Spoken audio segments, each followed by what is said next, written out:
You started calling it peace when it was actually avoidance. There are people who genuinely enjoy staying at home, and then there are people who slowly became emotionally safer there. Big difference. Because some people don't stay home because they hate the world. They stay home because the world started feeling loud, too demanding, too unpredictable. And after a while, their nervous system stopped seeing home as a place and started seeing it as protection. That's why some people can spend entire weekends inside and still feel emotionally exhausted somehow. Not physically tired, mentally, like their brain never fully unclenches. And honestly, most people never notice this happening to them. It starts small, ignoring a few calls, canceling plans once or twice, telling yourself you just need a quiet day. Then suddenly, being around people starts feeling like work. Even people you love. Especially people you love, because now your brain isn't asking, do I want connection? It's asking, do I have enough energy to survive interaction today?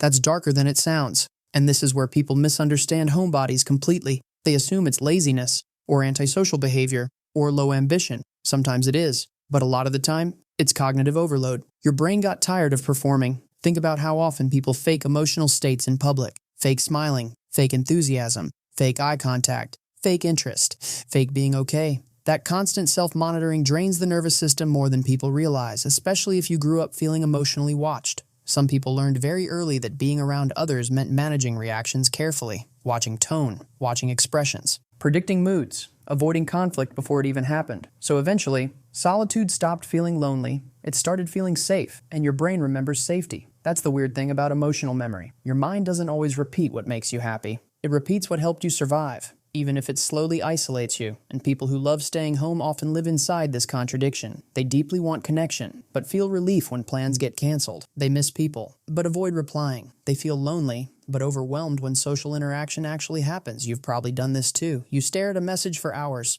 not because you dislike the person. Your brain just quietly calculates the emotional energy required to respond, and by the time you finally answer, you feel guilty for disappearing. So now connection itself becomes associated with pressure. That's how avoidance loops form, not dramatically, quietly, over time. And this gets even more intense when the brain becomes overstimulated for too long, because overstimulation changes behavior in subtle ways. Your room starts feeling emotionally predictable. Your routines feel controllable. Your shows, your food, your scrolling habits. Same thing, same environment, same comfort. Your nervous system starts craving familiarity because familiarity means lower threat. That's why some people rewatch the same shows over and over. It's not just entertainment, it's emotional certainty. No surprises, no emotional risk, no social decoding. Your brain already knows what happens next, and honestly, people who stay home a lot usually think more than others realize. Way more. Silence outside doesn't mean silence inside. Some of the quietest people have the loudest internal worlds. Constant replaying, constant analysis,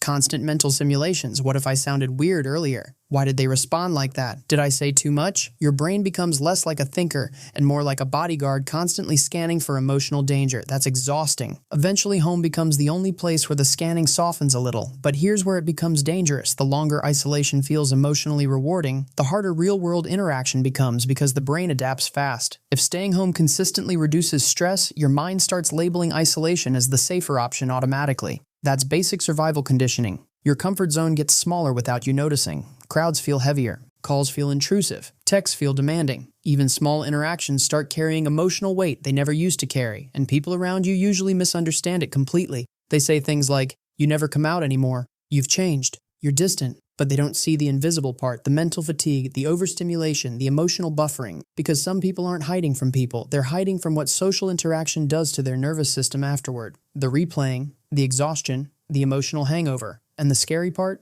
You can get so used to isolation that peace starts feeling suspicious. Real connection starts feeling unfamiliar, even when you want it. That's why some people crave deep relationships while simultaneously avoiding vulnerability. Their brain learned something important a long time ago. Distance feels safer than disappointment, so they become independent too early, self-contained, emotionally private, hard to read. People call them calm, but internally, their mind rarely stops moving. And if this feels weirdly personal, there's probably a reason. People who spent years emotionally overstimulated usually recognize this immediately, because staying home was never just about liking home. Sometimes it was recovery. Sometimes it was emotional self-protection. Sometimes it was the only place your brain didn't feel observed, and your brain had a reason for adapting that way. Most people would, but eventually, something subtle starts happening. You realize you don't actually hate people. You hate performance. You hate emotional unpredictability. You hate feeling mentally on all the time. That realization changes things. Because now the goal stops being force yourself to become extroverted and becomes create relationships where your nervous system can finally relax. That's different, very different. Because healing usually doesn't start when someone becomes more social. It starts when they stop feeling emotionally unsafe around connection, and maybe that's why certain people love staying home so much. Not because they stopped caring about the world, but because the world asked their nervous system to stay alert for too long, so they built a quieter one inside four walls, where nobody was analyzing, where nobody expected performance, where they could finally hear themselves think. And some people listening to this, right, they were never antisocial, just emotionally tightest.